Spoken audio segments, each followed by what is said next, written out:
Welcome back to Iron Rage, the show where John Romano and I get to vent our frustrations with the world, and you guys have to listen to it.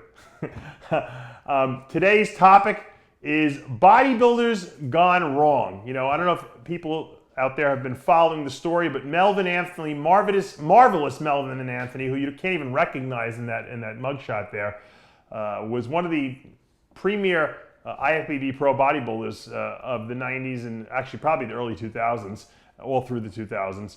And he has basically made himself known as one of the greatest posers probably to ever take the stage. I mean, no one pops and locks and dances and makes moves on stage and can contort his body into what Melvin can do.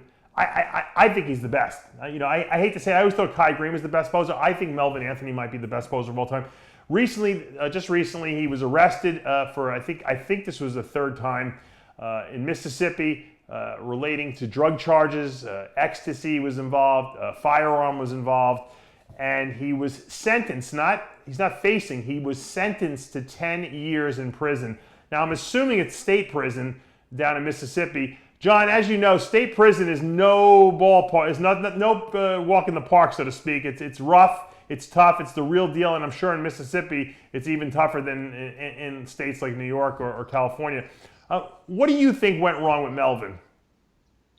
Yeah, who knows? I mean, you got to remember, Dan Duchesne was famous for saying about our industry and about the morality of drugs in our culture.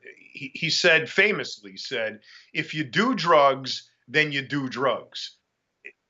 You don't rationalize performance enhancing drugs over recreational drugs and vice versa. If it's okay with you to smoke weed, then it's okay with you to shoot up testosterone or growth hormone or heroin or anything else.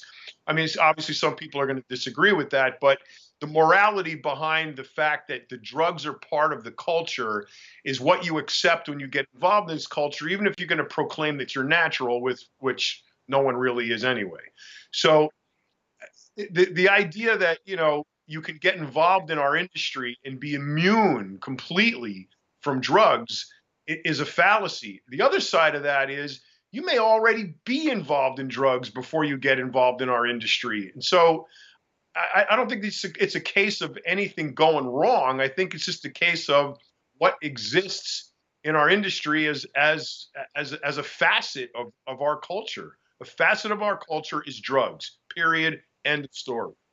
Well, I know Melvin struggled with some, I don't know if it was heroin or if it was cocaine. I know he struggled with some drug addiction back a number of years ago. I remember running into him at a show. He said he had cleaned out. He wanted to make a comeback.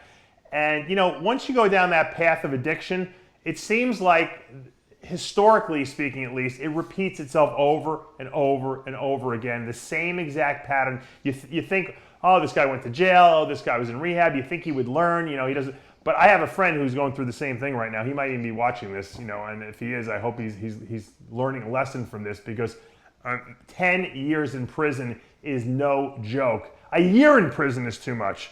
6 months in prison is too much. What about dying? What about Matt Duvall and Quadzilla, Paul DeMeo? I mean, there's guys you never even heard of too are dead. Yeah. From not, or not being able to handle their drug addiction. Yeah. It's a sad case because, like I said, Melvin, I always got along very well with him. I thought he was a real good guy. I thought he was very talented, very creative. He did nails for a living, he just was an artsy guy. And I think that he just, applied. A lot of artists get into drugs because they think it makes them more artistic initially. And then I think the addiction thing sets in. And, obviously if he's dealing drugs in Mississippi, with a firearm on him, he kind of went back to his roots, which was a street thug from California. Matter of fact, I remember having Troy Zucolato on our show, another IFBB pro bodybuilder from back in the day, and he actually was a drug counselor, where Melvin was actually in a juvie hall. And I think Troy might have even gotten him into bodybuilding for all that matters. But wow. So, it's like he escaped his past, and then it crept up. And it caught him again. And it's just a sad, I mean, I'm glad he's not dead, but it's also sad to know he's going to be in jail for 10 years. It's happened to a lot of them. I mean, all throughout, go all the way back. Mike Christian, Paul DeMeo. I mean, a ton of these guys were involved in maybe it could have started with recreational drugs that led into it being okay to use steroids for bodybuilding, or the other way around. But I mean, if you sit down and think about it, think about all the guys we know now who are dead, in jail, or have pissed their careers away because they couldn't manage their drug use. Right. Like this includes Nubain, it includes other painkillers and everything else. I mean, it's a fact of our existence that if you're going to be a high-end bodybuilder, you're going to do high-end drugs, and that there's just no two ways about it. But John, how does some people go from a little weed on the weekend to shooting heroin or snorting cocaine or smoking crystal meth? Where's the break occur? What kind of is a personality trait? Is it environmental? What is causing people to say, you know what, I'm a great bodybuilder, but I want to do crack every night? Well, I'll give you my own example since I'm the most familiar with. Okay, I've smoked weed my whole life since I was 12. Just something that just occurred. I'm not a pothead. I'm not dysfunctional. I can function completely fine. In fact, I've written some of my best work when I was high. Okay, so that made it okay the day that Duchesne walked into my kitchen with a syringe full of Nubain and said, "Get down off of that ladder. You got to try this." Okay, so I stick the syringe of Nubain into my vein, and 5 seconds later I puked, and then after that it felt really good. And you got to train on this. So the next morning we went to the gym and I did another shot, and wow, it was the best workout of my entire freaking life. So, the next day, the same thing, the next day, the same thing. And then after a few weeks, it was like, well, if I can do it before I train, let me take one after I train. And then I took one after I train. The next thing you know, I'm banging that thing every 3 hours. So. Sounds familiar to me. Well, but there's drugs that are physically addictive, like opiates and analgesics, like Nubain, and there's drugs that are not physically addictive, and those are the ones that ply the mental fortitude of those who are using them.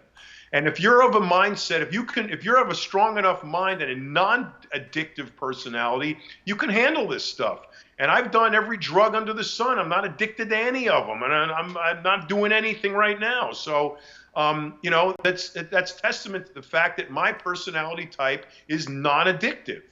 But you take somebody who does have an addictive personality type. Let's take Paul DeMeo, for example. The guy went from Nubain to painkillers to heroin to the grave. Right. Couldn't handle it.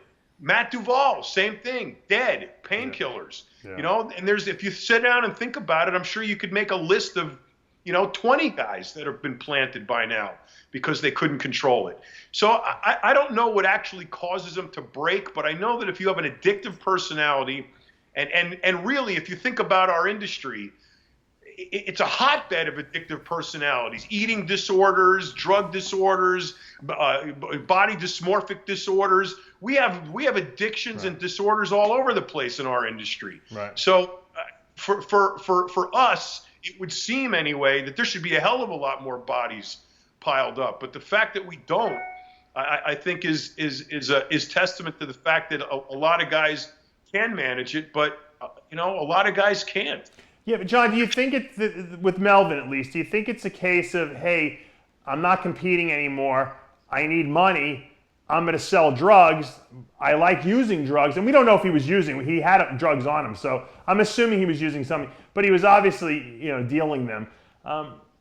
I just need money. This is what I know from my youth. I was a street guy. I'm going to go sell drugs. Now I don't know what he was doing in Mississippi selling drugs, but maybe they got good drugs there in Mississippi. Maybe he was picking up some. I don't know. But it bothers me because I know a lot of guys out there are watching and saying, oh, that could never happen to me. But you know what? It could happen to you. I know so many people who fall to drug use. They ruin promising bodybuilding careers. They ruin their life. They go through their life savings. They steal from people. They let down their relatives and loved ones because of the drug addiction. What are the warning signs, John, that you're addicted to something, number one? And number two, what do you think people can do if they're in that situation right now, they're watching the show, to put an end to it before it gets even worse? Well, I think you got to back up and discuss the fact that the mindset that these guys adopt when they become professional bodybuilders or start making money off bodybuilding, get a contract or whatever, they stop all further personal development at that point. Right. They don't pursue careers. They don't learn anything. They don't get a fallback position. They don't learn a craft, a trade, a profession, nothing. They got nothing to fall back on. The only guys that make it out of bodybuilding once bodybuilding is over are the guys who created another profession while they were being bodybuilders. You know, look at Jay Cutler. It's real estate, business. You know, they got a lot of these guys create businesses within the bodybuilding industry, be it supplements, clothing, equipment, movies, documentaries, whatever. You cannot support yourself forever being a bodybuilder. Not going to happen. So while you're a bodybuilder, you got to learn something, learn a trade, learn a craft, learn a skill, go to school, get a degree, do something that you're going to fall back on when bodybuilding is over. Because that's where Melvin's at. Melvin didn't learn anything. What does Melvin know how to do other than shoot guns and sell drugs? Nothing. So what he's paying the price for not improving himself. Right. And look at any of these other guys that have had the same problem. They don't know how to do anything. They can't hammer in a nail, change a tire, change a light bulb. They can't do anything. They can only eat, sleep, train, and pose. So you're digging yourself your own grave if you can't improve yourself and learn how to do something so you have something to fall back on when bodybuilding is over. Your body's not going to last forever. Right. Good point. Abbas Katami is doing bathrooms and he's doing floors now. He's doing tile and wood floors. Right. So. There you go. I always did construction. I did, have cooking, whatever. You gotta learn how to do something. Yep, I agree. I think Nasser El Somebody was working in Men's World, wasn't he? Nasser was richer than all of us put together times 100. He played it very well. Yeah, I'm sure he did. Well, it's a sad day when we see someone like Melvin Anthony going down for 10 years, and I know he had done some time previous to that. We want to send him our prayers, obviously. Hopefully he'll recover, and hopefully he won't have to do the full 10 years. If it is state, how much time do you do on state? You can get out in a half? It depends on the charge. It depends on the state, and it depends on a bunch of other things. Some of them have 65%. Some of them have 85%, like the feds do. Yeah. Some of them, they've really diminished the good time. It's not like it used to be. He might be able to get into a drug program, however, because he's a drug addict. But this might be his second or third strike, so right. that's gonna play against him. He still has options open to him. He can appeal. He's got post-conviction relief. He's got many avenues left. Before the hard time sets in. So I don't know if he's got an attorney that's going to avail him to those reliefs or not. But it's certainly possible that he can reduce that amount of time and get out much sooner than 10 years. Who knows? But the fact remains, when he gets out, he's still going to be at square one unless he learns a trade while he's in there. And that's probably one of the most valuable aspects of going to prison these days is that they do offer a lot of job training, skill training. Right. A lot of prisons have furniture shops and upholstery shops and picture framing shops where the public actually goes and gets work done at a discounted rate, so these guys have something to do. Right. Well, we'll see. If you guys like this little episode that we did about bodybuilders gone wrong, you know, we're thinking about release. John Romano has a lost tape of Craig Titus. Craig Titus had left a very special rap song on John's phone message system. If John can find that phone message, if you guys want to hear it, we can do another Iron Debate on, Iron Rage show on Bodybuilders Gone Wrong, the Craig Titus tape. So let us know in the comments below. If you like all this content, make sure you subscribe to the channel.